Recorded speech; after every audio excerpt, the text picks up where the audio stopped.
كان لازم أبدأ معاك المقدمة دي في البداية. أحب أعرفك بنفسي، أنا حسن شامة وهكون متواجد معاك طول فترة الكورس. أول استخدام ليا للفوتوشوب اللي هي نسخة الCC لو حد سمع عنها. يعني النهاردة هنشرح برنامج الفوتوشوب نسخة 24. كانت طول السنين اللي فاتت اللي بتقابلني ديت حاجات كتير مش عارف أوصل لها إزاي، ومشاكل كتير قابلتني لما باجي أتعلم حاجة جديدة. قلت ليه ما أوصلش الحاجات اللي أنا اتعلمتها ديت ليك، على الأقل يبقى ضفت لك حاجة مفيدة ومهارة جديدة ممكن تفتح لك باب جديد تقدر تتربح منه بعدين. الكورس البداية موجه للمبتدئين اللي هم عندهم زيرو خبرة، اللي هم لسه يا دوب يسمعوا عن البرنامج بس ونفسهم يتعلموا حاجات جديدة ويعملوا تصميمات وتجارب ليهم على البرنامج زي اللي بيبقوا على السوشيال ميديا. فأنت مش أقل منهم يا صديقي. اشرح لك كل حاجة خطوة بخطوة بأسلوب بسيط وسهل. هيبقى ليه تطبيق على كل ده لازم تعمل. هيبقى لينا جروب تليجرام، ده اللي هنزل عليه الملحقات بتاعة الكورس إن شاء الله. ده هتلاقيه تحت وصف الفيديو. هنشرح في الكورس ده واجهة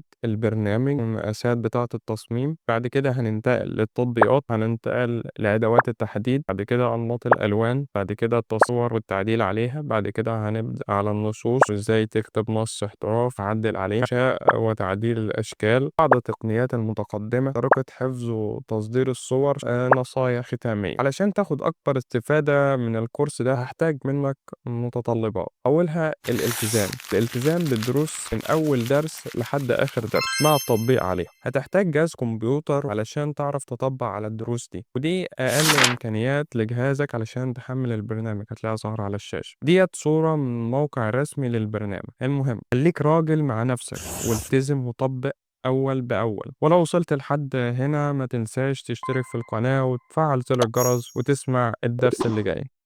سلام.